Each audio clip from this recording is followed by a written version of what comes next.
1 in 3 driving tests include the emergency stop. And I'm going to show you how to do it. There's not too much to remember when carrying out an emergency stop, but some people do fail this part of the driving test. It isn't anything to be afraid of, and although it's quite abrupt, it's totally painless. And it won't be a big surprise either. The examiner won't ask you to do it somewhere busy like this. Instead, they'll ask you to pull up on a quiet road and say, "Shortly I shall ask you to carry out an emergency stop. When I give this signal, stop. I'd like you to stop as quickly and as safely as possible. Before giving the signal I shall look round to make sure it's safe. But please wait for my signal before doing the exercise. Do you understand the instructions?" After you've said yes, they'll ask you to drive on when you're ready. Although it might be tempting to drive on extra slowly, the examiner will be expecting you to drive at a normal speed that's suitable for the road and conditions. This car has ABS, which stands for anti-lock braking system. It makes the emergency stop quite straightforward.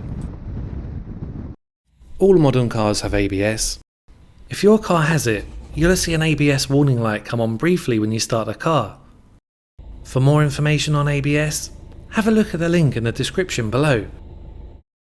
You won't have time or be expected to check the mirrors before you do the emergency stop. When the examiner says stop, they'll be looking for a prompt reaction and making sure you're stopping quickly and in control. So when they say stop, release the gas pedal, keep both hands on the steering wheel, press the foot brake quickly and firmly, and then press the clutch down straight after. As quick as you say it. Brake clutch. Let's see it again at normal speed.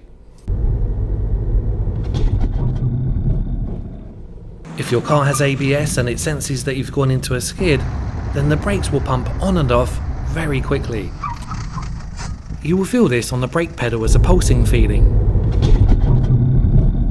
You might feel like you've broken something, but it's normal, and you should keep pressing the foot brake firmly.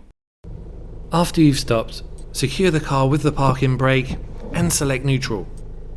Now it's important to remember to check all around: blind spot, mirrors, and blind spot.